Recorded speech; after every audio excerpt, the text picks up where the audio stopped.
Mali ba yung nasabi ko? Eh, masyado yata akong OA. Ako ba yung pinag-uusapan nila? Nainis ba kaya sila sa sinabi ko? Ano ba yan? Bakit naman kasi ganito ko? Oops! Stop right there. Kota ka na sa pag-iisip ng kung ano-anong bagay, and this is your reminder to just stop. Alam nyo, alam ko yung feeling na yan eh. Yung pinaghalong takot at pagdududa sa sarili.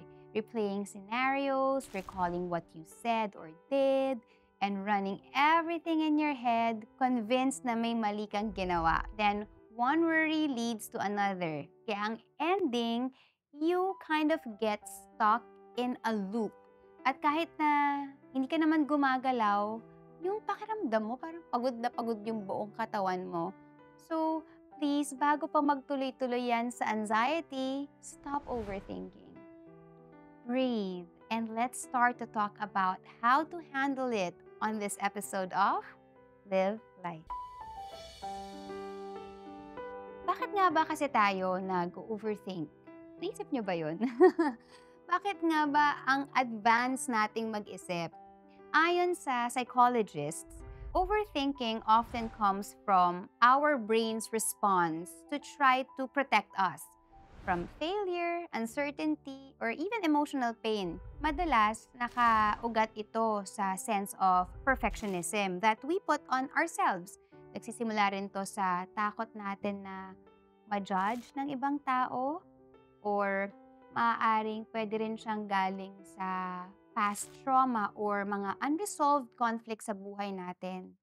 Or pwede rin from decision fatigue that prevents us from filtering what's just noise and what really matters.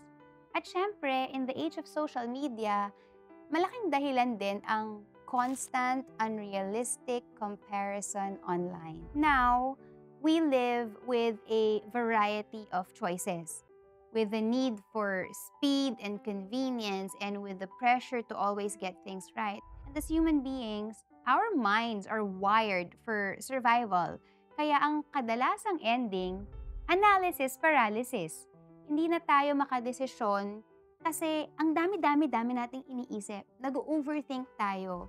Pero alam nyo, ang overthinkers, they're not necessarily weak, ha? Quite the opposite, because overthinkers are deep feelers and considerate planners. So much so that they end up pondering too much. At kung overthinker kayo, hindi kayo nag-iisa. Kasi according sa 2020 University of Michigan study, over 70% of young adults report recurrent overthinking. At mas marami rin daw babae na dumadaan dito. Siguro kasama ako dyan sa statistics na yan. Overthinking comes at a cost. The most common negative effects are fatigue. Yes, yung pagod from thinking too much. At madalas, dumediretso yan sa sleep disruption, lalo na pag marami kang iniisip sa gabi and it feels like you're stuck in a never-ending loop.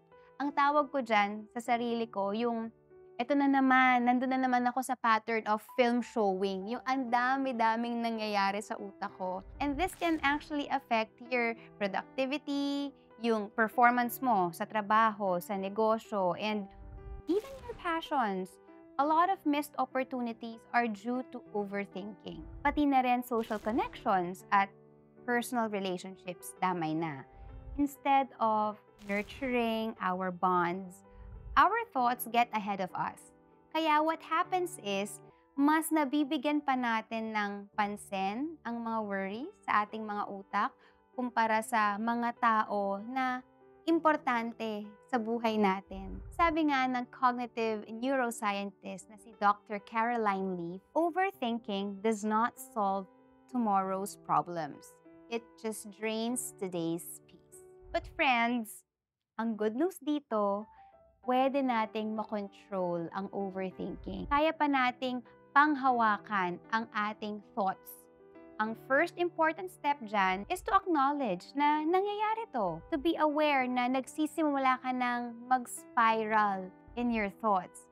And how do we do that? Let's identify it. Physicalize it. isulat nyo. Ano ba ang initial trigger ng overthinking nyo? Then, ano naman yung mga sumunod na thoughts? Napunta na ba kayo sa mga worst case scenario? Or kung oo ang sagot nyo, ano naman yun? And then the next one would be, I think is the most powerful. In the middle of all the worries in your head, ask yourself, ang iniisip ko bang ito ay makakatulong sa akin? Is there anything I can do about this thought? Is this something I can control? Kapag ang sagot ninyo, oo, may magagawa ako or may mababago ako dito, then go, do it. Bigyan mo ng panahon, pag-isipan mo. Pero pag ang sagot mo ay, no, I can't do anything about it. I can't do anything to change it. It's beyond my control. Then please, let it go. Leave it. Huwag nyo nang hayaan na maging burden nyo ang isang bagay na hindi nyo kayang gawa ng paraan or isang bagay na hindi mo naman makokontrol or mababago. Because most probably, it just means that you're not meant to deal with it. Maybe it's just noise. And maybe the only thing you can change is how you react or how you respond to it. And making space for other things in your life is the most ideal reaction. I recognize na hindi ito ganon kadali para sa ating lahat. Okay? Doable, but it's not easy. A lot of people need to do some work. Pero remember, ang kagandahan naman is hindi siya imposible. Kaya here's this episode's expert to share more practical ways of breaking the cycle of overthinking. You know what? Overthinking is, happens to us. Ha? Iba yung nag-iisip ka, iba yung sobra ka nag-iisip. Ha? Ngayon, kung marami kang iniisip at hindi ka makatulog and you're already going into the overthinking trap, remember, 2 hands. Ito, 2 kamay. Kaliwa and kanan. Ano mga iniisip mo? Okay? Put it in yung mga bagay-bagay. Ano ba ang mga kayang isolve within the next 24 hours? Ilagay mo sa isang kamay. Ang ibang, sa kabilang kamay, ilagay nyo, ano ang mga bagay-bagay na kailangan mahabang oras para ma-solve nyo. Put them all in your hands. Yung mga bagay-bagay that will take you more than 24 hours to solve, pakitapon. Kasi hindi mo talaga masosolve na yan. Yung mga bagay-bagay na within 24 hours kaya mo isolve, go! Make a go out of it. Try to solve it. Yan ang dapat. And pangalawa, dapat intindihin din natin na nandito tayo. Ito yung katotohanan. Ito ang nangyayari. Ito na feel ko. Kasi kung hindi mo maiintindihan kung bakit ka nag-overthinking. At saka if you're overthinking, why not step out? For example, you're working. Marami ka na naiisip. Step out. Step out of your table. Step out of your comfort zone. Go to the restroom. Go downstairs to drink water. Go somewhere else. Because that will break ng cycle ng overthinking mind mo.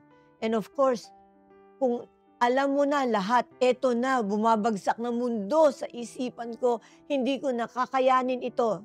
Close your eyes and tell yourself, this too shall pass.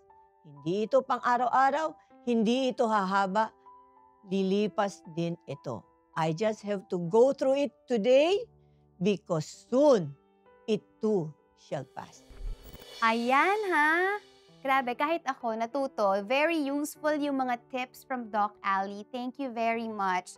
Subukan nyo yan sa susunod na mararamdaman nyong mag-overthink ulit kayo. At tandaan ninyo, overthinkers are also great creatives, strategists, and problem solvers. Napakarami nilang ideas, insights, and plans. All they need is a structure that works for them. And once you're in control of your thoughts and you do not let them take the lead of your decision making, you can be capable of carrying out your purpose. Marami akong kakilala na overthinkers. At nga nang sabi ko, isa ako dyan, who channel their thoughts through a journal. It's therapeutic and creative at the same time. May iba naman, nag-e-excel sila as planners. Instead of panicking, they use their minds to prepare. while some people dedicate their time to helping others who are also anxious overthinkers. Overthinking. It's funny how I am not trying to overthink while writing this journal. Sometimes my thoughts get ahead of me faster than I could write. But now, I'm being deliberate in choosing what I want to tell you, and I want to keep this short. From one overthinker to another, we can train our minds to only think of what's important, because everything else can possibly exhaust us and make us lose our precious sleep. If your thoughts are rooting from fear, perfection, judgment, it is okay to pause, breathe, and reset. Focus on what you need to do and what needs your attention at the moment. Not easy, but it can be done. Friends, I'm challenging you na sa susunod na mag-spiral kayo into overthinking, take a mindful pause. Isulat niyo mga naiisip ninyo. Talk to a friend or take a relaxing walk. Remember, hindi lahat ng naiisip mo ay facts. Hindi lahat ng naiisip mo kailangan mong aksyonan. You are not your thoughts. You are the thinker. At may control ka sa kung anong thoughts lang ang deserving ng energy mo. Don't let overthinking imprison you in your own mind. Free yourself by living in the present. Thank you sa pagsama niyo sa akin today. Connect with us via any of our official accounts on Instagram, Facebook, and TikTok. And subscribe na rin ha sa the JSM channel. Remember, when life feels heavy, it's time to lighten the load. Let go of your worries and let the light in. Ako si Jody, and let's live light. The JSM channel would like to thank Juan Pay Servisyo para kay Juan. See you in the next episode.